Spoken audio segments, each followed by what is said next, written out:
જે પણ ગીતની ચર્ચા ચાલી રહી છે, જે પણ ટુકડા ફરી રહ્યા છે, એ ગીત મેં કોઈ ઈરાદાપૂર્વક ગાયું નથી, જેમાં હું કંઈ જાણતો નથી. નમસ્કાર મિત્રો, વિજય સુવાળાનો અત્યારે એક વિડીયો સોશિયલ મીડિયા પર ખૂબ જ વાયરલ થઈ રહ્યો છે. જી હા મિત્રો, વિજયભાઈ સુવાળાનો એક વિડીયો ખૂબ જ વાયરલ થઈ રહ્યો હતો, જેમાં તેમને શાળા બનેવીનું ગીત ગાયું હતું અને તેના પ્રત્યે ખૂબ જ વિવાદ વિડીયો વાયરલ થઈ રહ્યા હતા અને ખબર તેમનો વિરોધ થયો હતો. ત્યારે વિજયભાઈ સુવાળાએ તેમની નાત અને તમામ નાતોને માફી માંગી છે અને કહ્યું છે કે મેં જાણી જોઈને આવું ગીત ગાયું નહોતું, મને કોઈ ખ્યાલ નહોતો તેવું તે કહી રહ્યા છે. તે જોઈ શકો છો અમારા વિડીયોમાં. પણ મિત્રો, પહેલાં તો તમે અમારી ચેનલમાં નવા હોય તો સબસ્ક્રાઈબ કરી નાખજો અમારી ચેનલને, અને આ વિડીયો ગમે તો વધુમાં વધુ શેર કરજો અને તમારું શું કહેવું છે જરૂરથી કમેન્ટ બોક્સમાં લખજો, અને અમારી ચેનલમાં નવા હોય તો સબસ્ક્રાઈબ કરી નાખજો અમારી ચેનલને.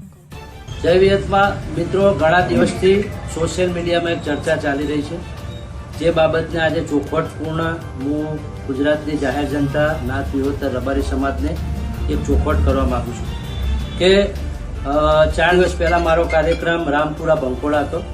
રામપુરા પ્રોગ્રામ દરમિયાન જે પણ ગીતની ચર્ચા ચાલી રહી છે, જે પણ ટુકડા ફરી રહ્યા છે, એ ગીત મેં કોઈ ઈરાદાપૂર્વક ગાયું નથી, જેમાં હું કંઈ જાણતો નથી, અને ભૂતકાળમાં શું બનાવ બનેલા છે એ વિશે પણ મને કંઈ જાણકારી નથી. જે મુજબ રાબેતા મુજબ હું ગામે ગામ પ્રોગ્રામ કરવા જઉં છું, એવી રીતે ત્યાં ગયો હતો અને આ રીતે મારા જોડે ફરમાઈશની ચિઠ્ઠી આવી હતી, એ ચિઠ્ઠી હું ગાયો હતો. બાકી બિલકુલ નિર્દોષ છું, એ વાતમાં હું કંઈ જાણતો નથી અને કોઈ વસ્તુ હું હાથે રહીને જાત રૂબરૂ ગાયો જ નથી.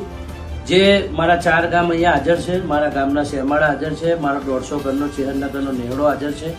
બધા વચ્ચે હું નાથ વિહોતર વડવાળા દેવ, વાડીનાથ મહાદેવ, વડોદરાની મેરડી, કાહવાના ગોગન, મારી ગોડા ચેલાની વિહતની 4 ગામની માતાની સાક્ષી સોગંદ કરીને કહું છું કે બિલકુલ નિર્દોષ છું. હું કોઈ જાણી જોઈને વસ્તુ ગાયો નથી.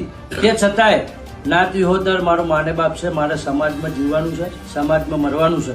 જો મારા સમાજના 4 દિવસમાં કંઈ બી લાગણીને ઠેસ પહોંચી હોય તો મારે સમાજની માફી માંગવા માટે હું 1000 વખત તૈયાર છું. અને મારા રબારી સમાજની 2 હાથ જોડી માફી માંગુ છું.